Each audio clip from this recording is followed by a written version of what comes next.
Okay, so now we're going to be discussing about the Thevenin-Norton equivalent circuit. Now, recall from source transformation the following. We were able to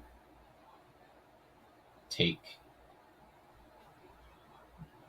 something like this, a voltage source V and a resistance R in series with each other, and we were able to convert it into a current source in parallel to the resistance with the value V divided by R.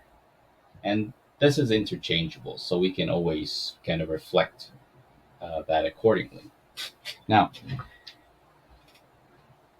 this becomes very useful in the situation where we are talking about equivalent circuits. So, what do I mean? Suppose I gave you what's called a black box. There's a bunch of components hidden inside: resistors, capacitors, inductors. However, I don't care about capacitors or inductors in this situation. Let's assume that they don't affect the circuit at all. But inside the circuit, there's a bunch of resistors. So maybe a resistor here, a resistor here, a resistor here, maybe another resistor here that branches off to the same resistor, and then this resistor. But basically, inside, you don't know what it looks like inside. It could look like this, it could not look like this. I could be um, showing you maybe a portion that isn't really reflective of the actual circuit. So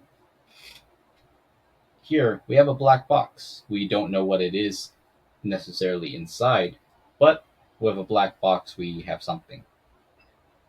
We have two terminals.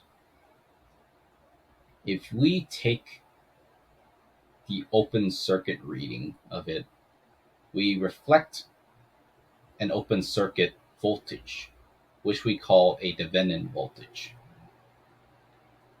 We can also short, and we can find the current of the short circuit called the Norton current. Now, the quantity VTH divided by IN is your equivalent resistance. But we don't write equivalent resistance, we write the Thevenin resistance or Norton resistance. However, the Thevenin and Norton are pretty much the same kind of resistance, reflected regardless of whether you're using an open circuit test to find voltage or a short circuit test to find current. So this leads to the circuit that we saw in source transformation. For a Thevenin equivalent circuit, it has to look like this.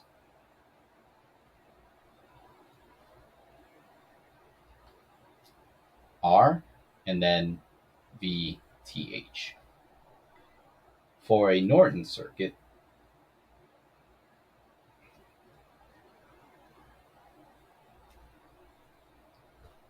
it'll look like this. IN. And this one right here is going to be RN, or I will put RTH. Now, what we have over here is the Thevenin-Norton theorem, in which it states that you can take the open circuit reading to find voltage and a short circuit reading to find current, and the ratio between the two gives you an equivalent resistance of the black box. So it doesn't matter what I put inside this circuit. Now, what if you did open up that black box and you did know that it looks something like this, just to kind of demonstrate our point? Would you want to even evaluate something like this? Probably not. It would probably take too long and would probably be impossible to do so very quickly.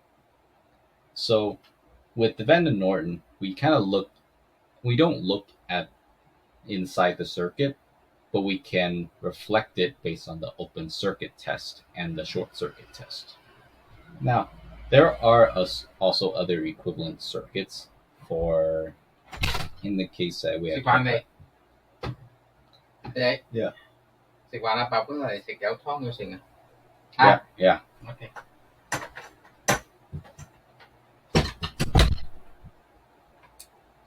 Regardless of that,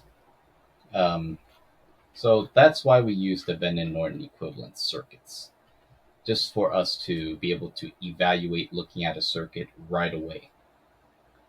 So there you go. So thank you.